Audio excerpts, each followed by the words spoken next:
Сәлем достар, сіздермен бірге мен лайфхакер Айдос. Мен күн сайын сіздерге өмірді жеңілдететін лайфхактарды үйретемін. Ендеше не істеп отырмыз? Видеомызға кеттік пе? Сіздер уже не істеу керек екенін білесіздер ғой, иә? Арнаға тіркеліп кетіңіздер. Және де қоңыраушан басып кетіңіздер. Сол кезде менің видеомның шыққаны туралы сіздер хабар алатын боласыздар. Енді видеомызға кеттік. Бүгінгі біздің видеомызда iPhone-ға рингтон қою. Яғни бір кісі сізге хабарласқан кезде өзіңізге ұнайтын музыканы звонокқа қою. Ең алдымен сіз өзіңізге керек музыканы жүктеп алуыңыз керек. Ол үшін мысалы біз Safari'ге кіреміз. Өзіңізге ұнайтын музыканы жүктеп алыңыз. Мысалы маған мына музыка керек, осыны жүктеймін. Сәл күте тұрайық. Күте тұрмай сіздер білесіздер ғой не істеу керек екенін. Арнаға тіркеліп кетіңіздер. Мен өзіме керек музыканы жүктеп болдым. Жүктеп болғаннан кейін сіздерге GarageBand деген приложениені жүктеу керек болады, ол App Store'да бар.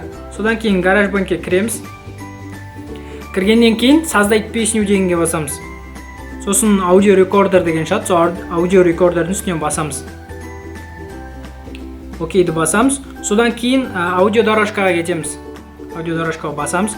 Содан кейін оң жақ үстінде тұрған біріншісін басамыз кнопканы. Содан кейін осылай шығады. Шыққаннан кейін файлы дегенге басамыз.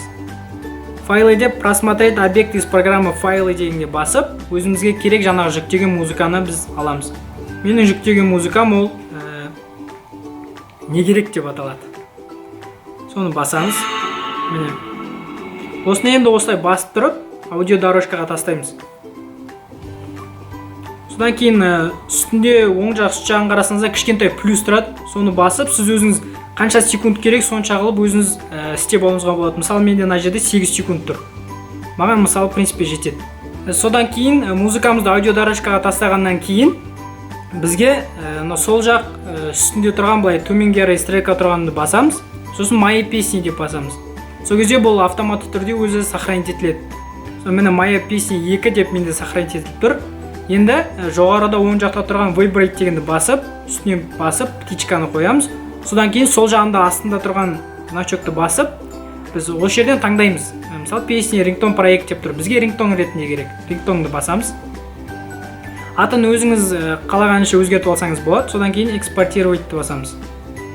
Экспорт жасалып жатыр. Шоңғы күше тұрайық. Міне экспорт завершен дейді. Енді мысалы біз тексеріп көрейік. Ол үшін біз настройкаға кіреміз. Настройкаға кіріп звукиға басамыз. Звукиға басып рингтонға басамыз. Менде мысалы бұл жерде тұрған музыка ол мына музыка. Енді өзіміз жаңа сохранить еткен видеоны, то есть музыканы рингтонды көрейік. Үш жағына қарай көтерілсек, міне моя песня 2 деп тұр. Осы өлең. Міне осыны енді мен сохранить еттім. Енді осы телефонға біз хабарласып көрейік.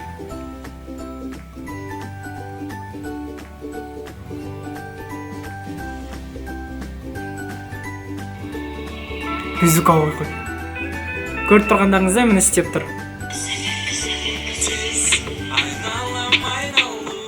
Хей достар, бұл видео сізге ұнады ма? Ұнаса әрқашанда білесіз ғой не істеу керек екенін, иә? Менің каналыма тіркеліңіз, лайк басыңыз, коммент жазыңыз. Және де комментарияға қандай лайфхактар тағы да түсіруге болады, сол туралы сіздер де айта кетіңіздер. Сіздермен болған әрқашанда мен лайфхакер Айдос. Өмір деген жақсы ғой, сүре білсең. Қош, сау болыңыздар.